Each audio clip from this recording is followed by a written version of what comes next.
Matt Anthony from Matt Anthony's Record Shop. And my best vinyl purchase of 2024, the reissue of Hawkwind's Space Ritual, what would become Motorhead, and it is the finest space rock money can buy. So just for fun, tell me who you are and where we are. Oh. Ben Jones, Better Days Records. You got down here my best purchase of 2024. Well, you know, I don't buy new records, so I hadn't bought nothing in years. You buy all the records. Yeah, I buy all the records, so that question doesn't mean anything. My name is David Stockoff. We're at Better Days Records. A shameless plug, the I'm Glad About It collection, the Louisville Gospel from 1950 to 1980. We humbly had a hand in it, so it's kind of hard to not let that be a big major favorite for the year. Louisville Story program always does a good job. I am Travis Searle. I'm the owner of Guestroom Records here in Louisville, Kentucky, in the Clifton neighborhood at the corner of Frankfort Avenue and Pope Street. I probably took home, conservatively, 400 records in 2024.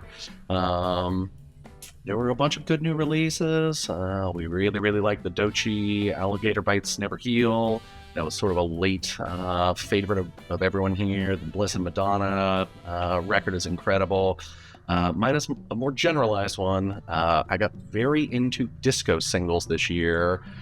So I probably added 150 disco 12 inches to my collection, and that as a whole was by far the best thing I got this year. Didn't have that on my bingo card at 43, 44 years old, like getting heavily into 1976 to 1984, but it hit hard. So, yeah. I am Sonia, and I'm at The Great Escape. What was your best purchase of 2024, new or old? I have one of each. Is that cool? Yeah. I bought the Avett Brothers, I and Love and You, new, and Billy Preston's, which one was it? The Kids and Me was my best old. My name is Brett Eugene Ralph, and I'm the owner and operator of Surface Noise here in Louisville on Baxter Avenue. What was the best purchase of 2024, new or old? Before I tell you what it is, I can't remember the last time I was more obsessed with one song. I know lots of people listen to songs on repeat a lot and get obsessed. I'm not saying I never listen to something more than one time in a row, but I've never been someone to listen to something over and over and over. And I stumbled onto this song, and I bet before I found a copy of it on vinyl, I listened to it 100 times on YouTube. The video's really great too. Then I needed a vinyl copy. Turns out it wasn't released in America and has never been reprinted because the singer is so obsessive and obsessively displeased with any recordings. So I found one copy of this record in America, none in America. I found one copy in England, and he wouldn't ship to America. So I had to get a friend of mine in London to buy this for me and ship it to me. And I don't know, somehow I had never heard this song. I think it's one of the best pop songs ever, and it's There She Goes by The Laws. It came out, I think, in 1990. And this is the 12-inch. It was on their self-titled first album, which I guess they recorded 3 different times. And I just think it's one of the most beautiful songs ever. And so the trouble I had to go through this to get this, and just the song itself, I guess it was used very prominently in the movie So I Married an Axe Murderer with Mike Myers, and it's all through that film. But just a lovely, lovely song. I don't know how it has eluded me all these years because everybody knows it, but that's probably my best purchase of 2024.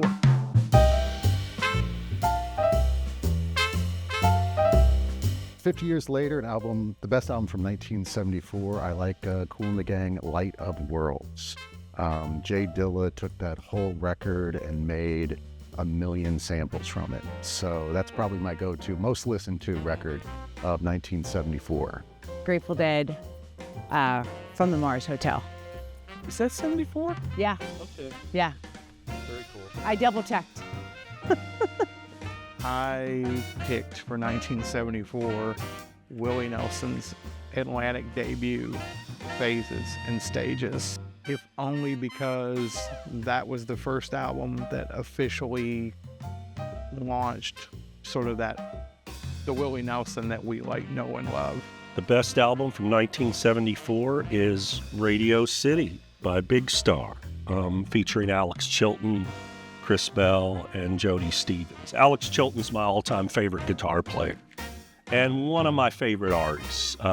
I think the Big Star albums released on Ardent, all 3 Big Star albums, are maybe the best sounding rock records ever made. There was just something really special about Ardent Studios and John Fry, the guy who ran it, particularly the drums and the acoustic guitars. I think the first Big Star album, #1 record, might be the best sounding record ever to my ear. But this is my favorite Big Star record, their second one. And it's my favorite record from 74. Ohio player Skin Tight. All right, that's a good one. I'm from Ohio, so Yeah, I'm Ohio player Skin Tight. Still love it. What's the biggest song off that one? Skin Tight. Oh, okay. Okay. I'm a pretty massive Dolly Parton fan, and I'm working my way through. So Willie Nelson and Dolly Parton, working through their entire discographies, trying to collect them all on vinyl. So I'm gonna go with Jolene. I think I don't know that it's in her 5 best records, but it is a classic one, and I feel like it's different than the classic rock stuff that's going to be said from 1974. So. That waffled on like a proto-punk thing, but yeah, Jolene, it hits.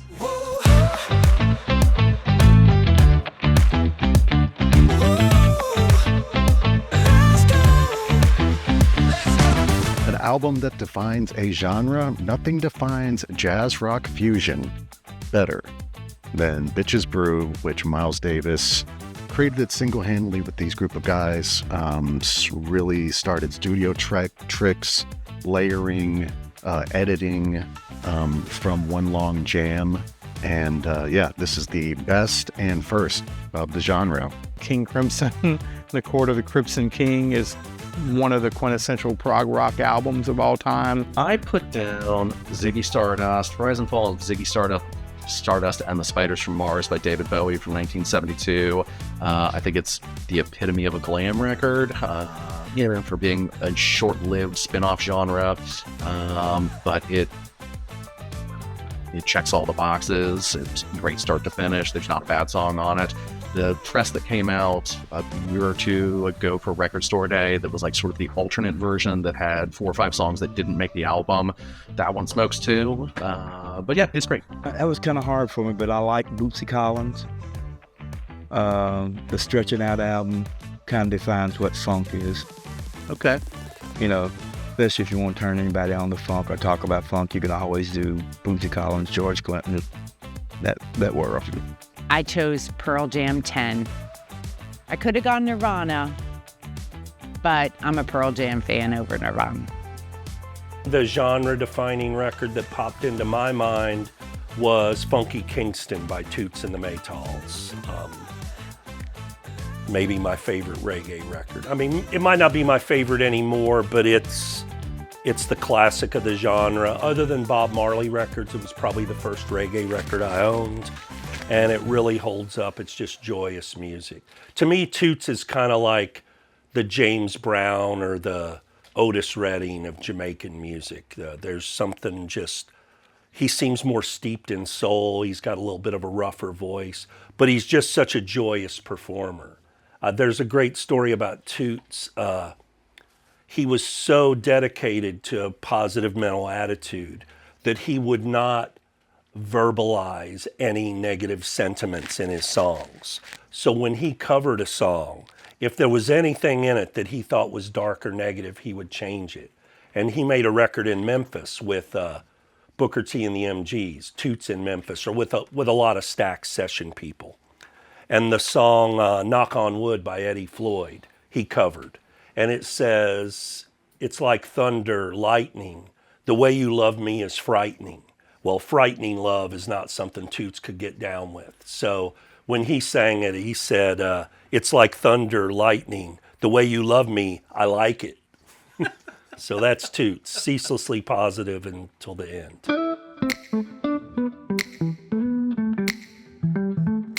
The best band from my home country. Now, I know England's got a lot.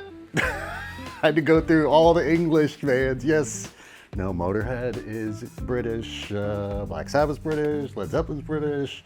But I was like, okay, all right, world, beat Earth, Wind, and Fire. Oh, no. See, I'm a 70s, late 60s, early 70s, Funkadelic.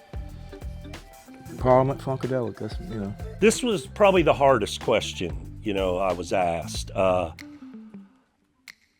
I almost said Funkadelic. I think they might be the greatest American band in their expansiveness in all the different genres and methodologies they incorporate.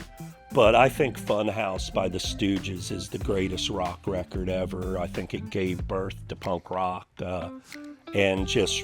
I know Steve Albini was obsessed with it and said that his entire career as an engineer and producer was dedicated to trying to capture how great Funhouse sounds.